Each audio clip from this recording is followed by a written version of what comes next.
অজ্ঞাতের বাণী।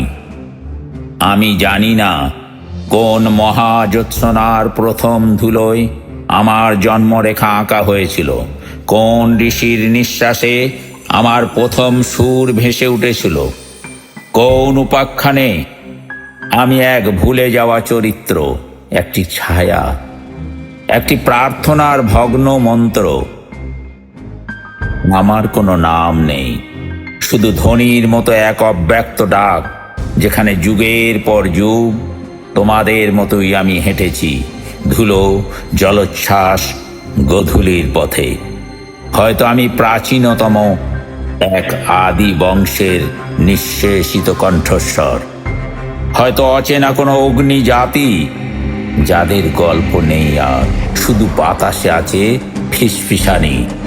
আমি দুর্জয়, নির্বাক শক্তির অব্যক্ত আকৃতি, দুর্বলতার পুড়ে যাওয়া শুরু থেকে গড়ে ওঠা প্রস্তর দেবতা।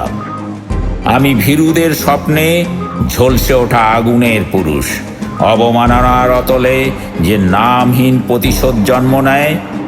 আমি সেই প্রতিধ্বনি, আমার শিরায় এখনো বয়ে যায় শুকিয়ে যাওয়া দেবমাল্য ফুলের গন্ধ, যেন কোনো অসত্যের ছায়ায় অপেক্ষামান প্রাচীন প্রেমের অবশেষ।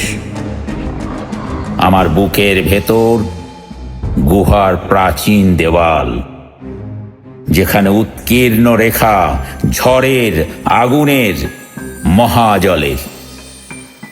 আমি সেই পাখি যে উড়ে যায় প্রলয়ের বুক চিরে, অমৃত অন্ধকারের ওপারে, যার ডানায় ঝরে পড়ে পুরনো যুগের ধুলো, যে ফিরিয়ে আনে না আর নিজের ঘর, কেবল রেখে যায় বাতাসে প্রাচীন কণ্ঠের দীর্ঘশ্বাস। আমার বৈশাখ নেই, ধুলো নেই, নদীর চর নেই, আছে কেবল অনন্ত বেদনা, যেখানে যুগে যুগে মানুষের ছিন্ন আকাঙ্ক্ষা পায় গোপন স্তোত্র।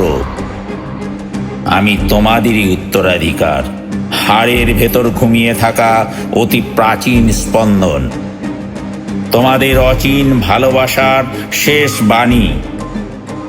আমি সেই অন্ধকারে আলোর শিখা, যার মধ্যে একদিন তোমরা আবার শুনতে পাবে নিজেদের হারানো নাম।